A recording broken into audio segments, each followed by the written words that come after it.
First, as Republicans try to get their house in order tonight, the Democrats may be heading towards chaos, but there are potential solutions. Mitt Romney bowed out of the race this afternoon, leaving a clear path for John McCain to become the Republican nominee. The Arizona senator also trying to make nice today at the Conservative Political Action Conference, a vocal wing of the party that hasn't always seen eye to eye with McCain. But as Republicans make amends, Democrats appear headed for mayhem. We continue our campaign tonight to try to make sure the Democratic voters, not party insiders known as superdelegates, ultimately make the decision between Obama and Clinton. Tonight, the delegate count still being sorted out. Obama now leads with 861 pledged actual delegates. Hillary Clinton with 855. And in close third, the 796 superdelegates. Yes, the superdelegates. The Democrats in Congress, the governors, the members of the Democratic National Committee, the VIPs, who hold nearly 40% of the necessary votes needed to win the nomination. So far, nearly 18.5 million people have voted in the Democratic primaries and caucuses. More than 1,800 delegates have been awarded. That means a delegate is worth approximately 10,000 votes. And then there are the 1.5 million voters from Florida who don't count because party officials decided Florida shouldn't count. And now those same power brokers decide whether it's Obama or Clinton. I'll say it again, scrap the superdelegates. If the superdelegates have to vote, then let them just reflect the voters of their state or district. Here with us, Congressman Adam Smith, Democrat from Washington, and a superdelegate who is supporting Obama. Rachel Maddow, MSNBC political analyst and Air America radio host, and Peter Beinart from the Council on Foreign Relations and author of the book The Good Fight. All right, Adam, can you possibly justify your vote being worth 10,000 of the voters' votes? Absolutely not. I don't think we should have superdelegates. It was something that was put in back in 1982 as sort of a reaction, as I understand it, to the Jimmy Carter-Ted Kennedy battle that had happened. So would you in the call to get rid of him? election. Would you call to get rid of him? Absolutely. All right. So yes, you'd be happy to get rid of him. And then I got to ask you the follow-up question. If you can't get rid of him, in your state of Washington, the voting has not occurred yet. You've been helping on Obama. Coming up on Saturday, yes. Right. Now, you've been working for Barack Obama. If your state or your district goes for Hillary Clinton, will you then vote for Hillary Clinton? Not unilaterally, no. I mean, I would support a solution that basically tells the superdelegates, look, we're going to have a certain number of pledged delegates when all this is over. Whichever candidate has the most pledged delegates is the candidate who should be supported. That's the choice of the people. And I will say this, as a superdelegate, if Hillary Clinton has more pledged delegates, then I would be one of those people saying superdelegates should support her, as I would hope Senator Clinton's supporters would do the same for Barack Obama. Let's be clear. You're saying that if among the non-superdelegates, meaning among the voters' delegates, if more of them going into the convention have supported Hillary Clinton than Barack Obama, you are going to say support Hillary Clinton. I think that's the right thing to do. I think it's the right thing to do, too. And I'm happy to hear you say it. All right. So Peter Beinart, look, we have a respected superdelegate on the program who won't even defend superdelegates. I didn't create them. I'm just one of them. I understand that. Can somebody here explain to me? Yeah. Well, go ahead, Peter. 40%. I mean, they can. Go ahead.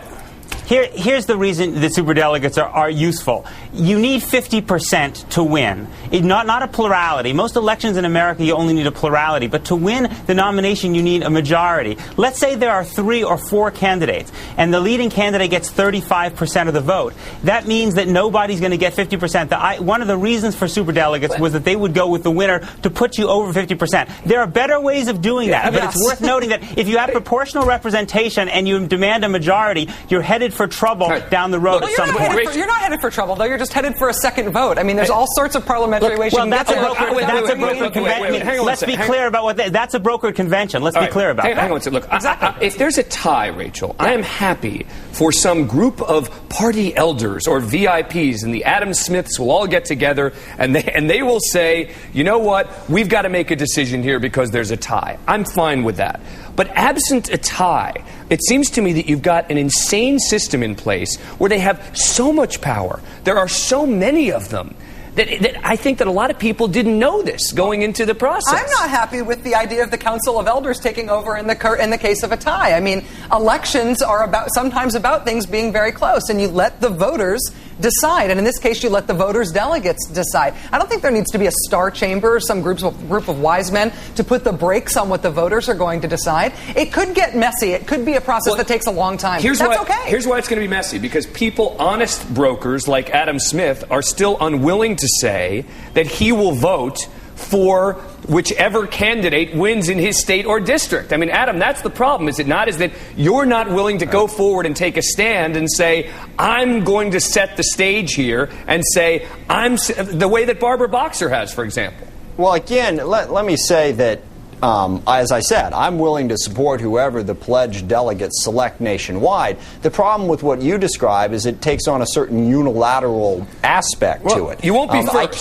Adam, you won't be first. I can't count on... Here's Senator Boxer on Hardball answering this very question. Right. I've decided that the people of my state are going to lead me, and whoever they choose, I will cast my superdelegate vote in that way. All right? So why don't you just follow her lead, Adam?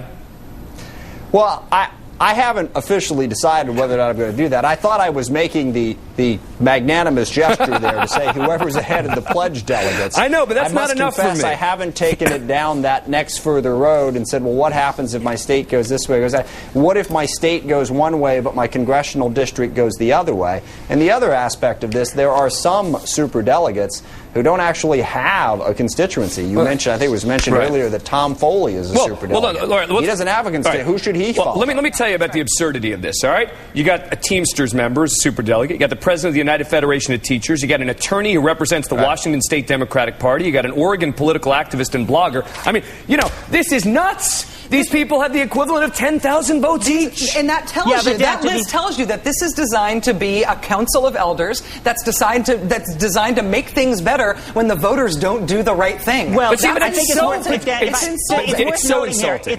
It's worth noting here that the vast majority of these superdelegates are elected. In fact, most of them are elected by a much broader cross-section of the population than the small group of activists who tend to turn out. But they weren't elected. But they weren't. Wait, Peter. They weren't elected to vote on the presidential candidate. No, I agree. I agree. But it's still worth noting that they, by their very livelihood, have to represent public opinion. I mean, you've got Democratic Party members. The vast majority of them are elected. Yeah, I mean, exactly. But here's the problem, Peter.